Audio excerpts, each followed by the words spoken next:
जरा सोचिए, आप स्कूल में हैं, किसी टीचर ने आपको कम मार्क्स दिए तो आप क्या करेंगे?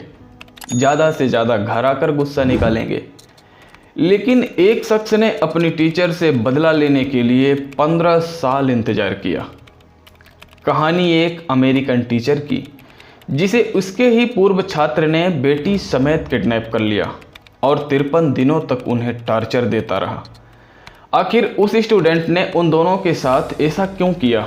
वजह जब सामने आई तो सभी के होश उड़ गए। क्या था पूरा मामला? चलिए जानते हैं। 1960 से 1970 का दशक।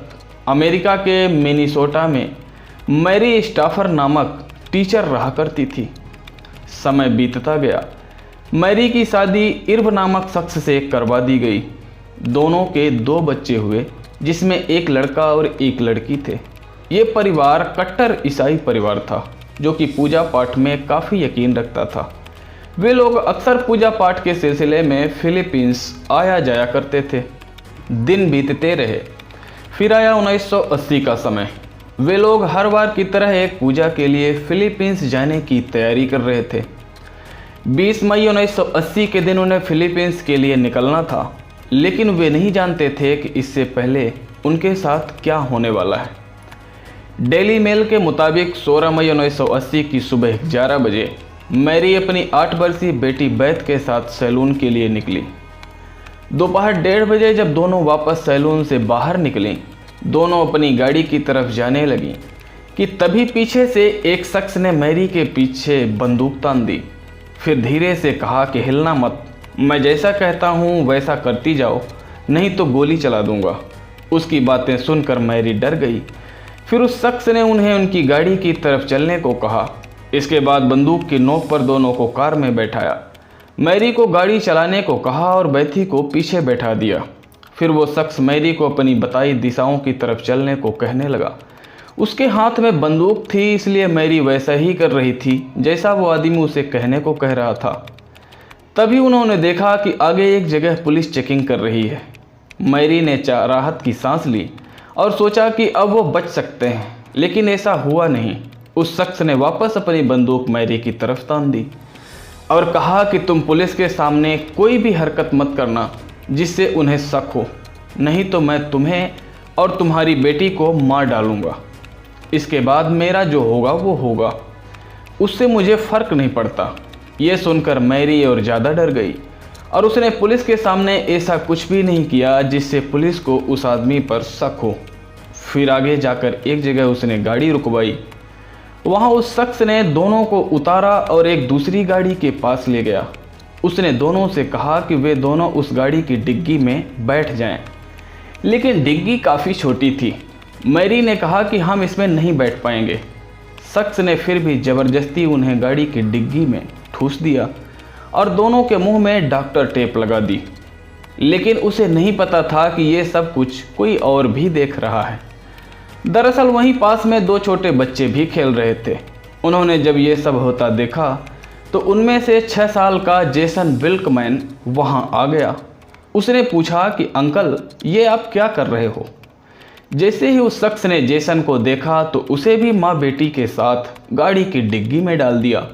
फिर आके जाकर बीच किसी रास्ते में गाड़ी रोकी और जेसन को निकालकर कहीं ले गया। थोड़ी देर बाद वो फिर लौटा और गाड़ी चलाकर दोनों माँ बेटी को अपने घर ले आया। घर आते ही मैरी ने पूछा कि वो बच्चा कहाँ है?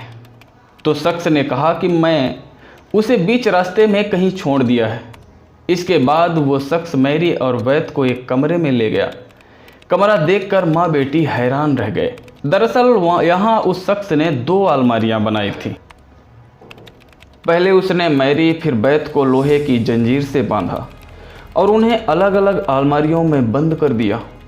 इन अलमारियों में वे सिर्फ खड़ी रह सकती थी, इसके अलावा वे बिल्कुल भी हिल डुल नहीं सकती थी। दोनों ने खड़े खड़े ही रात बिता दी। फिर अगली सुबह वो शख्स एक लिस्ट तैयार करके लाया।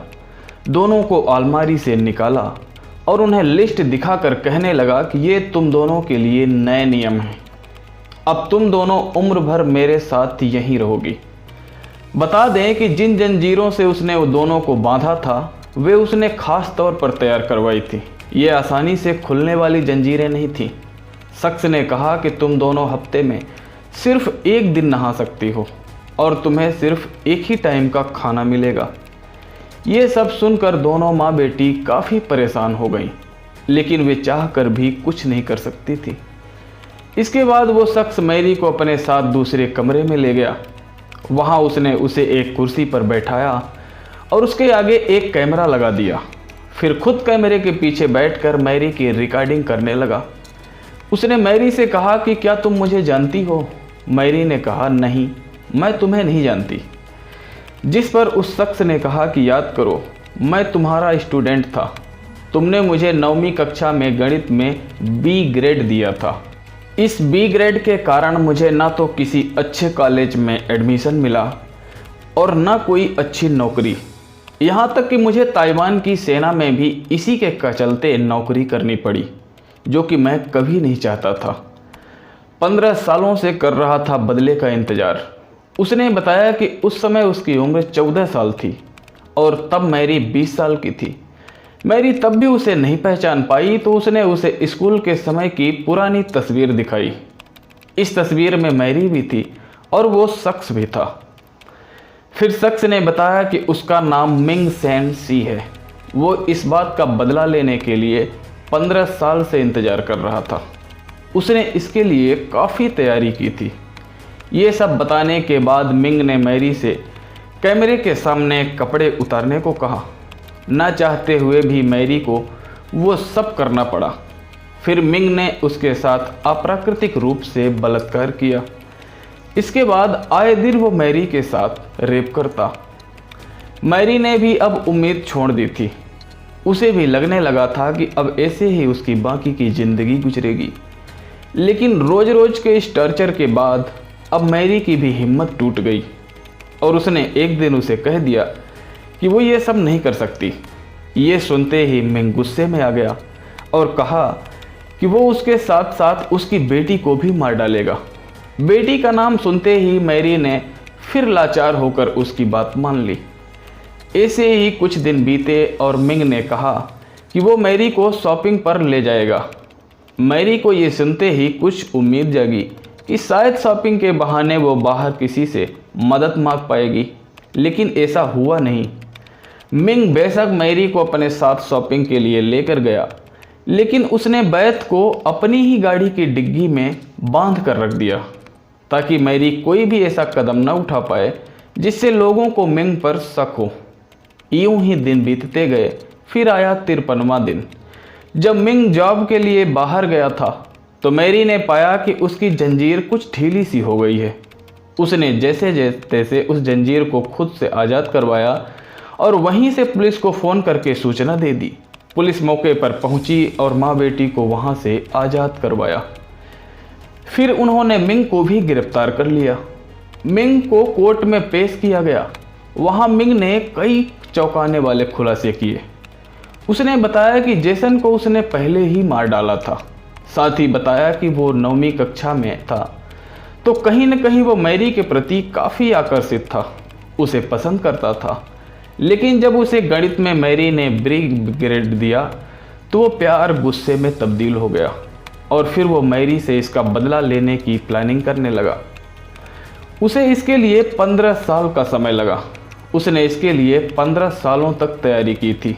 यही नहीं, मिंग तो मैरी पर इतना गुस्सा था कि उसने कोर्ट में भी मैरी पर जानलेवा हमला कर दिया था, लेकिन पुलिस वालों ने उसे वहीं रोक दिया। इस सच्ची घटना पर 2019 में एक फिल्म भी बनी है। मिरर के मुताबिक सुनवाई के बाद कोर्ट ने मिंग को 30 साल की गैर जमानती सज़ा सुनाई। साल 2010 में वह बेल ले सकता था, लेकिन जब उसके बेल लेने का समय आया तो मैरी ने कोर्ट से विनती की कि मिंग से उन्हें अभी भी खतरा है। इसलिए कोर्ट ने मैरी की बात को समझते हुए उसकी बेल फिर खारिज कर दी। मिंग इस समय भी जेल में ही बंद है। बता दें कि इस सच्ची घटना पर 2019 में एक फिल्म भी बनी है जिसका नाम द मैरी स्टफर स्टोरी है। दोस्तों, कहानी अच्छी लगी हो तो वीडियो को लाइक करें। आने वाली सभी कहानियों को सुनने के लिए चैनल को सब्सक्राइब कर दें।